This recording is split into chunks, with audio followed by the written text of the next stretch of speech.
आप सभी को देवउठनी एकादशी और तुलसी विवाह की ढेर सारी मंगलमय शुभकामनाएं एवं बधाइयां। नमस्कार भक्तों, स्वागत है राम तुलसी और शालिग्राम की कृपा से आपकी हर एक मनोकामना पूर्ण हो। इसी मंगल कामना के साथ आज की वीडियो का प्रारंभ करते हैं। भक्तों, देवउठनी एकादशी का पावन पर्व आने वाला है। यह वही शुभ दिन है जब स्वयं भगवान श्री विष्णु 4 महीने की योग निद्रा से जागते हैं और सृष्टि में पुनः धर्म, सत्य और मंगल की ऊर्जा प्रवाहित होती है।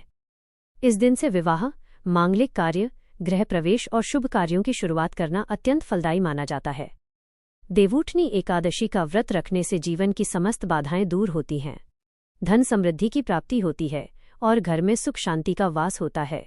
इस दिन तुलसी विवाह और भगवान विष्णु की पूजा विशेष फलदायी होती है। अतः भक्तजन पूरे श्रद्धा और भक्ति के साथ इस दिन भगवान विष्णु का जागरण करें, दीप जलाएं और सच्चे मन से व्रत एवं पूजन करें, क्योंकि यही वह दिन है जब स्वयं श्री हरि विष्णु आपके जीवन में खुशियों के द्वार खोलते हैं। जैसा कि भक्तों, ज्यादातर आप सभी लोग जानते हैं कि देवउठनी एकादशी के दिन तुलसी और शालिग्राम का विवाह किया जाता है। ऐसा शास्त्रों का विधान है जो कि प्राचीन समय से चला आ रहा है। तो तुलसी विवाह से संबंधित बहुत सारे प्रश्न आप लोगों के मन में चल रहे हैं। जैसे कि जो सबसे पहला प्रश्न है, आपका जो सबसे ज्यादा कन्फ्यूजन बना हुआ है कि तुलसी विवाह हम कब करें, 1 नवंबर को या फिर 2 नवंबर को। अगला प्रश्न है, शालिग्राम जी नहीं है घर में तो तुलसी विवाह हम कैसे करें। और अगला प्रश्न है आपका कि एकादशी के दिन अगर हम तुलसी विवाह करते हैं तो तुलसी में क्या हम जल दे सकते हैं, तुलसी को स्पर्श कर सकते हैं। क्योंकि नॉर्मली तो हम एकादशी के दिन तुलसी में जल भी नहीं देते, उनको स्पर्श भी नहीं करते। ऐसे में एकादशी के दिन तुलसी का विवाह कैसे करें। आपका अगला प्रश्न है कि क्या सिर्फ सुहागिन महिलाएं ही तुलसी का विवाह करवा सकती हैं, वो स्त्रियां जिनके पति नहीं हैं अब इस दुनिया में, क्या वो तुलसी विवाह नहीं करवा सकती, या फिर कुंवारी कन्याएं क्या वो तुलसी का विवाह नहीं करवा सकती हैं। और आपका अगला प्रश्न है कि अगर घर में 2 तुलसी हैं या 2 से ज्यादा तुलसी है तो फिर शालिग्राम का विवाह किसके साथ करवाएं, क्या सभी तुलसी के साथ विवाह होगा या फिर किसी एक के साथ। अगला प्रश्न है कि क्या एकादशी को बाल धो सकते हैं। और इसी प्रकार के और भी कई प्रश्न हैं जिनका उत्तर आपको आज की वीडियो में मिलने वाला है। तो वीडियो बहुत महत्वपूर्ण है, पूरा जरूर देख लीजिए, तभी आपको अच्छे से सब कुछ समझ में आएगी। इसी के साथ अगर वीडियो जरा सा भी अच्छी लगे तो एक लाइक भी जरूर कीजिए, क्योंकि आपके लाइक्स, आपके कमेंट्स हमारे लिए बहुत महत्वपूर्ण है। यही एकमात्र जरिया है जिनसे हमें पता चलता है कि आपको ये वीडियो अच्छी लगती है और आपके लिए ये वीडियो उपयोगी है। तो अगर वीडियो अच्छी लगे तो लाइक तो जरूर ही कीजिए। तो आज की इस वीडियो में हम तुलसी विवाह से लेकर पूजा पाठ तक के संपूर्ण जानकारी जानने वाले हैं। बहुत ही ज्ञानवर्धक वीडियो साबित होने वाला है। आप सभी की कंफ्यूजन को इस वीडियो में दूर करने वाले हैं और आपके जो भी प्रश्न हैं उसके उत्तर भी हम इस वीडियो में देंगे। इसलिए अंत तक तो आपको बने ही रहना पड़ेगा, तभी आपके सवालों के सही उत्तर आपको प्राप्त होंगे। तो चलिए आपका ज्यादा समय बर्बाद न करते हुए जानकारी आरंभ करते हैं। तो सबसे पहले बात करते हैं कि तुलसी विवाह है कब, 1 नवंबर को या फिर 2 नवंबर को कब करना चाहिए तुलसी का विवाह। तो देखिए, इस प्रश्न को लेकर इतना अधिक संशय रखने की बिल्कुल भी आवश्यकता नहीं है। आप एकादशी के दिन तुलसी का विवाह संपन्न करवा सकते हैं। अगर किसी कारणवश एकादशी के दिन आप नहीं करवाते हैं तुलसी विवाह, तो ऐसे में आप द्वादशी के दिन करवा सकते हैं। क्योंकि देखिए, शास्त्रों में कहा गया है स्पष्ट रूप से कि देवउठनी एकादशी के दिन जब 4 महीने की योग निद्रा के बाद भगवान श्री विष्णु जागृत अवस्था में आते हैं तो सबसे पहली पुकार हरिवल्लभा तुलसी की सुनते हैं। ऐसे में एकादशी के दिन जब भगवान श्री विष्णु को हम जगाते हैं, उसके बाद से उनके शालिग्राम स्वरूप का विवाह तुलसी के साथ करवाया जाता है। तो एकादशी के दिन आप तुलसी का विवाह करवाते हैं, अत्यंत श्रेष्ठ होगा। मान लीजिए किसी कारणवश आप एकादशी के दिन नहीं करवा पाते हैं, या आपके परिवार में इस प्रकार की परंपरा है कि द्वादशी के दिन आप तुलसी विवाह करवाते हैं, तो बिल्कुल आप द्वादशी के दिन भी करवा सकते हैं, कोई संशय नहीं है। देखिए, एकादशी के दिन तुलसी विवाह करवाएं या फिर द्वादशी के दिन, दोनों दिनों में कोई अंतर नहीं है। एक और चीज, जैसे कि कई बार ऐसा भी होता है कि आप एकादशी के दिन या फिर द्वादशी के दिन, दोनों ही दिन विवाह संपन्न नहीं करवा पाते हैं, कोई प्रॉब्लम होती है घर में, या फिर कई बार महिलाएं पीरियड्स की अवस्था में होती हैं, इस वजह से विवाह नहीं करवा पाती है एकादशी और द्वादशी को। तो ऐसे में पूर्णिमा के दिन भी, कार्तिक मास की पूर्णिमा के दिन भी आप तुलसी विवाह करवा सकते हैं। तो तुलसी विवाह को लेकर बहुत अधिक संशय मत रखिए। एकादशी से लेकर पूर्णिमा तक किसी भी दिन तुलसी का विवाह करवाया जा सकता है, और किसी भी दिन तुलसी विवाह करवाते हैं आप तो उसका लाभ आपको उतना ही मिलेगा, पुण्य फल उतना ही मिलेगा। तो बहुत अधिक परेशान होने की आवश्यकता नहीं है।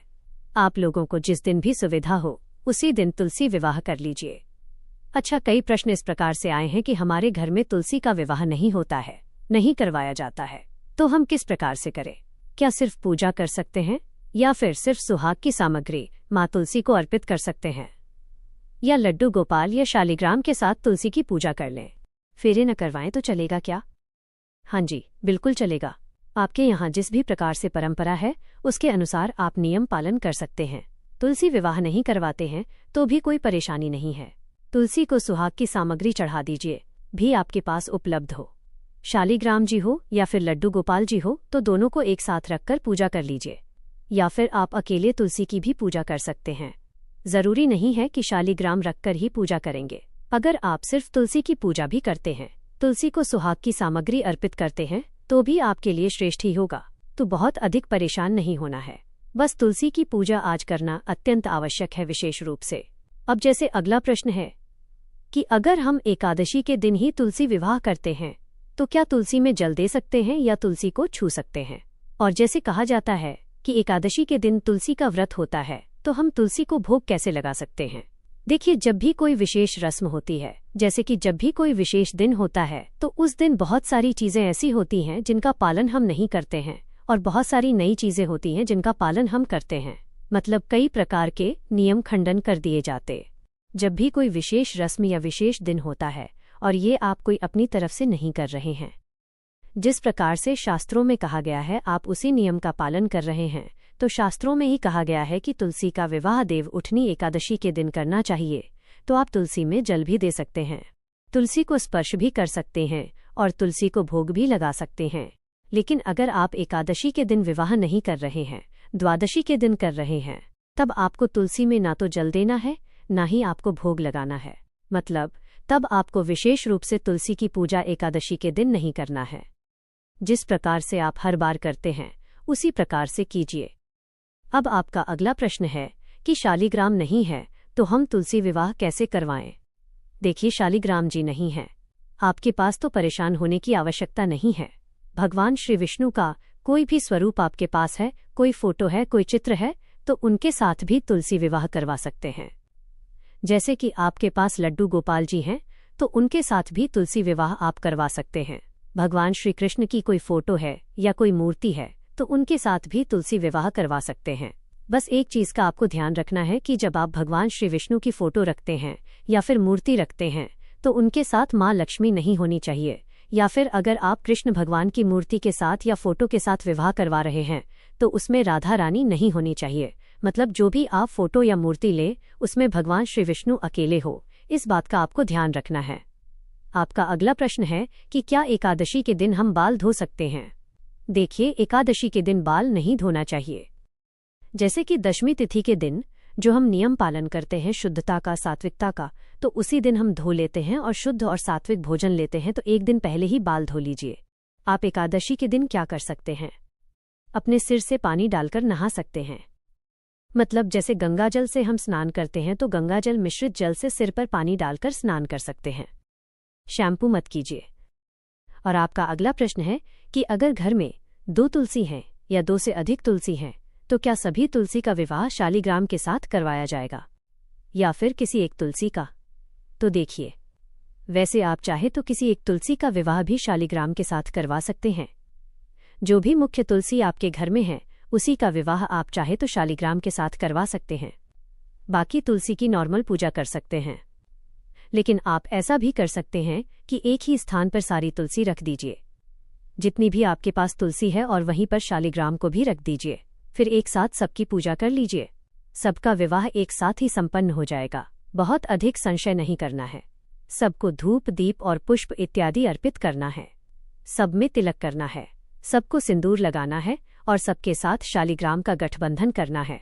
बहुत आसानी से हो जाएगा अगर आप एक ही साथ तुलसी रख लेते हैं तो। और हाँ, इसका लाभ आपको कई गुना प्राप्त होगा। तो मतलब जितनी भी तुलसी आपके पास है सबको एक ही स्थान पर रखकर और विधि विधान से तुलसी और शालिग्राम का विवाह कर लीजिए। और आपका अगला प्रश्न है कि क्या कुंवारी कन्याएं तुलसी विवाह करवा सकती हैं, व्रत धारण कर सकती हैं तुलसी विवाह का, या फिर जैसे कि देव उठनी एकादशी का व्रत क्या कुंवारी कन्याएं कर सकती हैं? जी हाँ दोस्तों, बिल्कुल कर सकती। व्रत धारण कर सकती है तुलसी विवाह का, या फिर जैसे कि देव उठनी एकादशी का व्रत क्या कुंवारी कन्याएं कर सकती हैं? जी हाँ, बिल्कुल कर सकती है।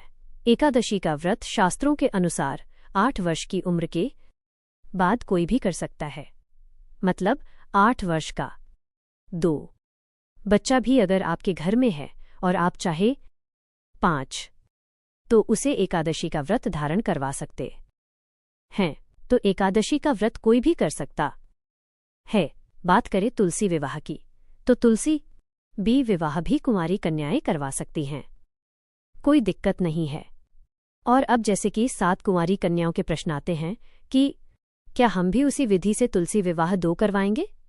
जी हाँ, तुलसी का विवाह एक ही विधि से होता है, कोई भी करवाएगा उसी विधि से होगा। अगला प्रश्न है जो कि कई महिलाओं ने पूछा है कि हमारे पति नहीं है इस दुनिया में, तो क्या हम तुलसी विवाह नहीं करवा सकते हैं? क्या हम तुलसी में सिंदूर नहीं लगा सकते? तुलसी को सुहाग की सामग्री नहीं अर्पित कर सकते हैं? क्या सिर्फ सुहागिन महिलाएं तुलसी का विवाह करवा सकती हैं? नहीं करवा सकते हैं? क्या हम तुलसी में सिंदूर नहीं लगा सकते? तुलसी को सुहाग की सामग्री नहीं अर्पित कर सकते हैं? क्या सिर्फ सुहागिन महिलाएं तुलसी का विवाह करवा सकती हैं? यह प्रश्न कई बार पूछा गया है। देखिए, शास्त्रों में कोई भी ऐसा नियम, कोई भी ऐसा व्रत नहीं बताया गया है जो कि किसी एक व्यक्ति के लिए हो या फिर व्यक्ति विशेष के लिए कुछ बताया गया हो। ऐसा बिल्कुल भी नहीं है। किसी के साथ किसी भी प्रकार का कोई भेदभाव नहीं किया गया है। शास्त्रों में यह बात स्पष्ट रूप से कही गई है कि तुलसी का विवाह कोई भी करवा सकता है। कुंवारी कन्याएं करवाती हैं तो उन्हें अच्छे घरवर की प्राप्ति होती है। सुहागन महिलाएं करवाती हैं तो उन्हें अखंड सौभाग्य की प्राप्ति होती है। और जो वृद्ध महिलाएं हैं या फिर बड़ी उम्र की महिलाएं या फिर जिनके पति नहीं है या कोई सन्यासी है, ऐसी महिलाएं अगर तुलसी विवाह संपन्न करवाती हैं तो उन्हें भगवान श्री हरि विष्णु की कृपा से मुक्ति की प्राप्ति होती है, मोक्ष की प्राप्ति होती है, मनवांछित फल की प्राप्ति होती है। तो तुलसी विवाह कोई भी करवा सकता है, किसी के लिए भी मना नहीं किया गया है। ऐसे में अगर आप तुलसी विवाह करवाना चाहते हैं तो बिल्कुल करवा सकते हैं, उसी विधि से करवा सकते हैं जिस प्रकार से सभी करवाते हैं। मतलब आप सिंदूर भी लगा सकते हैं, सुहाग की सामग्री भी चढ़ा सकते हैं। तो मन में कोई संशय मत रखिए। आप जिस भी प्रकार से तुलसी विवाह करवाना चाहते हैं, बिल्कुल प्रसन्न मन से खुशी खुशी तुलसी विवाह आप करवा सकते हैं।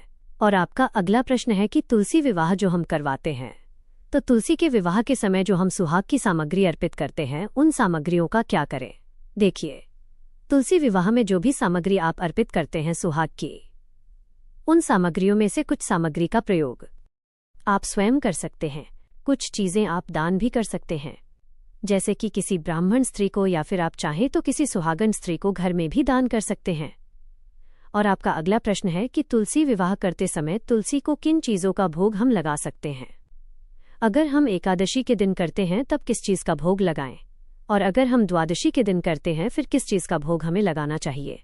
देखिए, अगर आप एकादशी के दिन तुलसी विवाह करते हैं तो कोशिश कीजिए फलाहारी चीजों का भोग लगाएं, जैसे कि कुत्तू की सिंघाड़े की पूरियां आप बना सकते हैं, आलू की सब्जी बना सकते हैं। सब्जी में आप कोई भी सब्जी बनाएं, बस इस बात का ध्यान रखें सेंधा नमक का प्रयोग आप करेंगे, मतलब नॉर्मल नमक प्रयोग मत कीजिए। व्रत वाले नमक का प्रयोग कर सकते हैं।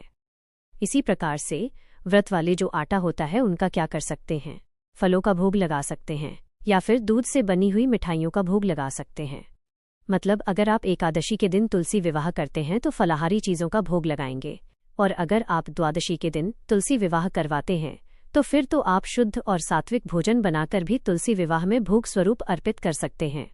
इसके साथ ही फल और मिठाइयों का भोग तो लगेगा ही। तो आप लोग देख लीजिए, जिस भी प्रकार से जो भी सामर्थ्य में है आपके, उसके अनुसार आप तुलसी को भोग लगा सकते हैं। और आपका अगला प्रश्न आया है कि क्या तुलसी विवाह अगर हम करवाते हैं तो हमारा व्रत रखना आवश्यक होता है? देखिए, नियम के अनुसार तुलसी विवाह में व्रत धारण करना चाहिए, लेकिन मान लीजिए आप नहीं कर पाते हैं व्रत, तो भी आप तुलसी विवाह करवा सकते हैं। शुद्ध और सात्विक भोजन लीजिए, भोजन में लहसुन प्याज का सेवन मत कीजिए।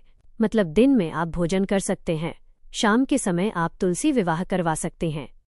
कोई ऐसा जरूरी नहीं है कि आप व्रत ही धारण करेंगे तभी विवाह करवाएंगे।